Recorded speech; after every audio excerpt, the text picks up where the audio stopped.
Vamos acompanhar as últimas informações aqui do jogo do Vasco, né? O Vasco jogou pela Copa do Brasil, né? Venceu a equipe do Atlético Paranaense por 2-1, vencendo novamente, né? De virada, venceu pelo Campeonato Brasileiro e desta vez pela Copa do Brasil. E o Vasco dá o pontapé inicial para poder garantir a sua classificação para a semifinal da Copa do Brasil.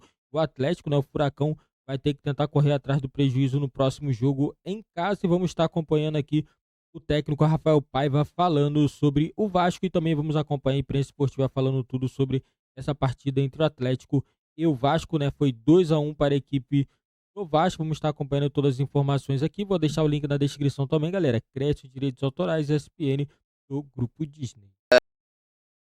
Antes de fazer, né? Eu acho que fica realmente a capacidade que a gente tem tido de se controlar, né? É claro que tem um trabalho psicológico por trás, há um trabalho de campo, encorajamento dos atletas, a capacidade que eles têm de entender que eles podem virar qualquer tipo de jogo, porque a gente tem futebol para isso. O início do jogo deles é muito forte lá, então a gente sabe que vai ser um jogo dificílimo e é uma boa vantagem, né? Mas ela é muito aberta ainda. Para mim o jogo está muito aberto. É uma vantagem que é a mínima possível, né? A gente tem consciência disso, mas a gente tem que estar muito concentrado para o jogo de lá. A gente vai ter que trabalhar muito, batalhar muito no jogo. A gente tem que estar muito focado para fazer um grande jogo lá, para a gente chegar entre os 4 na Copa do Brasil. Não adianta jogar bem, não adianta até minuto 80, 85 estar bem e tomar gol no final. Todo mundo siente que isso no es normal y tampoco es bom para una equipe, no es saludable. 90 minutos es una diferencia de un gol, es muy corta, entonces a gente acredita que va a ganar en casa. Aproveitando estar en casa, aproveitar la energía que trae toda nuestra torcida, a gente sabe que va a ser un juego grande, intentar seguir jugando bien, caprillar, tanto ofensivamente para hacer más goles, como defensivamente para no cometer errores que façam a gente sufrir gols, muy focado en que vamos a poder virar a chave em casa. Vamos para os números para entender um pouquinho mais da partida. O Vasco teve mais posse de bola, mais passes certos, 11 finalizações contra 4, 3 finalizações certas contra uma do Furacão, 3 grandes chances contra 2, ações na área e 15 contra 12. Foi o jogo de ida que o Vasco sai na frente em São Januário. O Vasco não desiste, né? O retrospecto é bom. A gente aciona, então, lá direto do Rio de Janeiro, o Cícero Melo, não é isso que está com a gente, porque é o Vasco que vai subindo, claro, na tabela de classificação do Campeonato Brasileiro e com vantagem agora também, Cícero, para conseguir uma vaga na semifinal da Copa do Brasil. Boa sexta-feira aí para você, Cícero. Obrigado para vocês também nos estúdios, Bruno, Mário Marra e fã de esporte, especialmente o torcedor Cruz Maltino. A torcida do Vasco canta em todos os jogos. O Vasco é o time da virada, o Vasco é o time do amor. E em 4 dias aconteceram 2 viradas, estava perdendo de 1-0, virou para 2-1 em cima do mesmo adversário, justamente o Atlético Paranaense.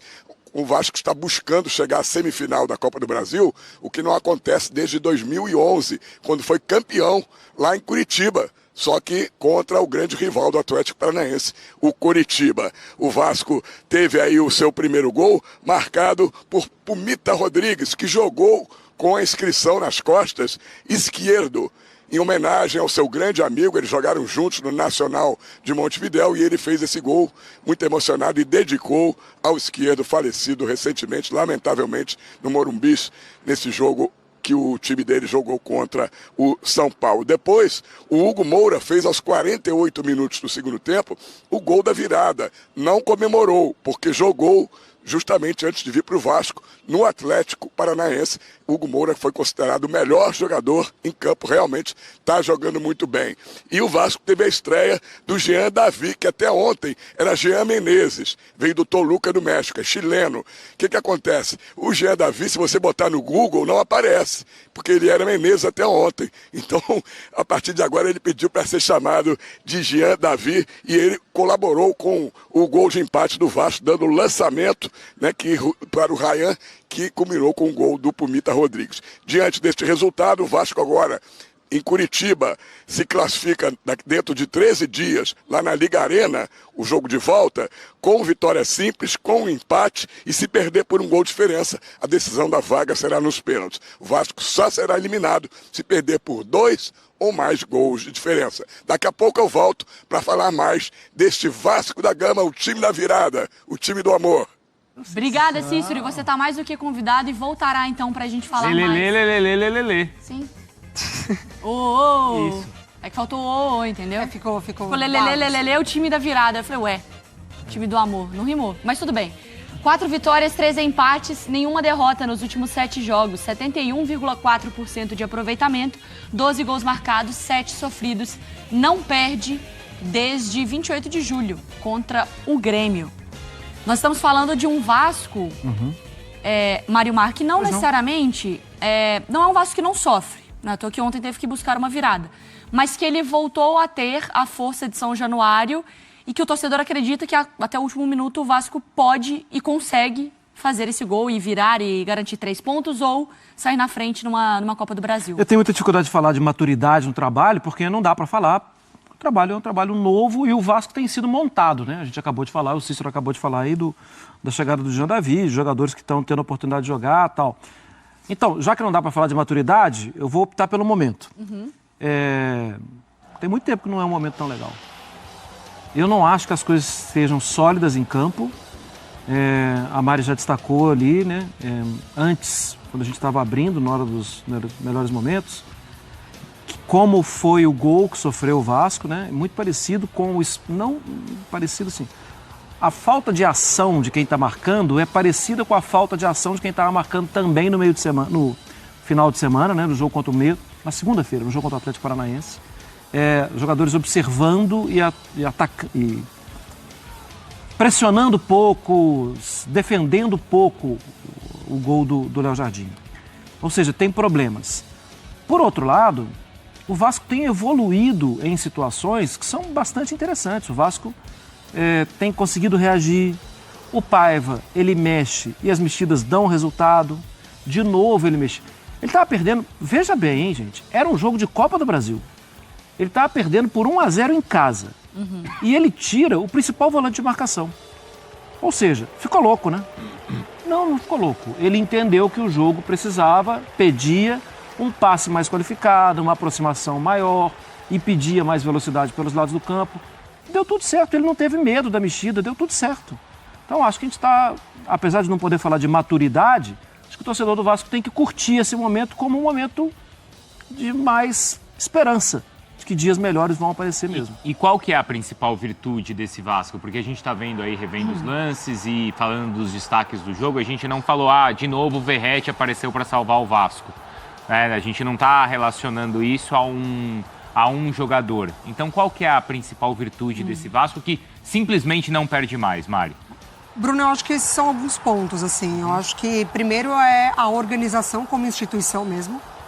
Então, assim, se a gente volta um pouquinho no Vasco da temporada passada, ele também emendou sequências positivas. Ele também emendou sequências sem perder, jogos bacanas, venceu o Clássico, venceu o Botafogo. Enfim, ele também teve os seus momentos ali que partiram muito da janela do meio do ano, né? Então, com o Verratti, principalmente, enfim. Mas ele quase foi rebaixado, né? Ele precisou brigar até o fim. Então, ele termina a temporada num péssimo momento e aí ele vira o ano acumulando questões da SAF. Acumulando brigas internas, acumulando péssimas decisões, dá uma insegurança para o torcedor, uma instabilidade para o elenco. E aí, enfim, chega o Pedrinho, afasta a SAF. Eu acho que você começa a organizar de dentro para fora e aí você aposta no Paiva, que te dá um retorno muito profissional e muito técnico. Então, eu acho que organizou como instituição, você deu confiança para um cara que tem qualidade, que tem um trabalho e que é conhecedor do grupo. E aí eu acho que as coisas foram acontecendo de fato para o Vasco. Ele foi passando essa confiança que vem do banco de reservas com um trabalho que dá resultado. Nos últimos 14 jogos, o Vasco só perdeu 2. Lembra aqueles 2 jogos que a gente falou que seria até natural que perdesse? Para o Grêmio e para o Atlético. E mesmo assim, naquelas 2 derrotas, lembra que naquela época já teve torcedor falando, mas será que o Paiva, será que tal, né? E aí é importante também o vascaíno saber que a sequência próxima agora a gente estava vendo, né, Marra? É uma sequência difícil e longe de São Januário, que você estava elogiando. Os próximos 5 jogos são fora, porque ele pega o Vitória, pega o Flamengo, não é em São Januário, ele mandaria um jogo com o Palmeiras, que vai ser em Brasília, ele joga com o Atlético Paranaense também fora e joga contra o Cruzeiro. É puxado, né? É uma sequência difícil, e assim, é possível que o time oscile. O provável. Vasco ainda tem a segunda pior defesa do Campeonato Brasileiro, ainda tem, sofreu 34 gols, só não sofreu mais do que a do Atlético Goianiense. Não, e eu acho que essa atitude de defesa precisa melhorar mesmo. O torcedor do Vasco lembra dos 2 últimos gols que sofreu contra o mesmo Atlético Paranaense. Foram gols que o Vasco observou. E é uma característica do trabalho do Varini, que ele ainda não... É um trabalho recente também, que ele ainda não conseguiu a tal maturidade. É um time que troca muito passe, troca muita exposição, é um time que vai girando, envolvendo o adversário. Era a característica do trabalho dele no Defensor. Vou lembrar, o Defensor perdeu o primeiro título da temporada para o Liverpool com gol, inclusive, do Luciano Rodrigues, do Lúcio Rodrigues, que está no Bahia agora. Era um título de Copas. 1-0 para o Liverpool do Uruguai. 72% de posse de bola para o Defensor. Time do Varini. Envolvia, mas não conseguia fazer gol. E ele no Atlético Paranaense, que ele tem melhores jogadores, ele tem conseguido envolver e fazer gol. E o Vasco precisa melhorar a postura defensiva, porque na Arena da Baixada é bem diferente. Mas hoje dá para falar que a vantagem do Vasco é uma vantagem boa. Opa! E para mim, assim, tem uma coisa do Vasco, porque é isso, a sequência ela é puxada e é normal e natural que o Vasco oscile. Ninguém tá falando de uma campanha que daqui para frente ele não vai perder e não vai perder 2 jogos em sequência. Mas ele vai ser competitivo e nessa sequência. Mas o que me chama a atenção, assim, do ponto positivo e do ponto negativo. Do ponto talvez negativo, ou de atenção, ou de evolução, tem o sistema defensivo, mas eu acho que às vezes também conseguir ter melhores associações. Porque em um certo momento do jogo a bola vira muito, porque também é uma fortaleza desse Vasco, uma bola aérea, ou tentando jogar uma bola para sobrar para alguém na área e tem funcionado e tem dado resultado. Mas pode ser que em algum momento, algumas equipes que têm uma estatura maior, que estudem melhor esse Vasco e se posicionem, pode atrapalhar. E esse Vasco tem qualidade para ter associações melhores pelo chão também. Mas, ao mesmo tempo, você falou uma palavra que me chama a atenção, que é a confiança desse Vasco. Sim. Porque por mais que o Vasco... Não foi um jogo que você falou, caramba, olha o Vasco envolvendo o Atlético Paranaense e buscou. Ele sofreu, no início do segundo tempo o Atlético Paranaense foi pra cima. Mas ele tomou gol e não morreu. Porque antes o Vasco ele tomava gol e aí era um desespero. E todo mundo ficava em pânico. O São Januário entrava em pânico. Agora não. O jogo do Criciúma, por exemplo. Agora não. Agora parece que o Vasco, bola no chão, faz o gol, volta pro jogo e consegue a virada. Eu concordo quando você fala que o Vasco tem qualidade para associar mais o jogo, né, pelo chão ali, entre seus jogadores, mas ele passa por uma instabilidade do Payet, por exemplo. Sim. Assim, ele passa por um momento em que talvez esse cara que conectaria... Que poderia ser o Coutinho também, né? Exatamente. Então, assim, ele tentou buscar esses jogadores. O Adson, por vezes, também é esse cara mais pelo lado, né? Que vem por dentro. Ele não estava à disposição. Eu entendo. Mas ele tem no Piton e no Verratti, por exemplo, essa força, né? Essa arma. O Piton é o segundo jogador com melhor aproveitamento em cruzamentos no Brasileirão.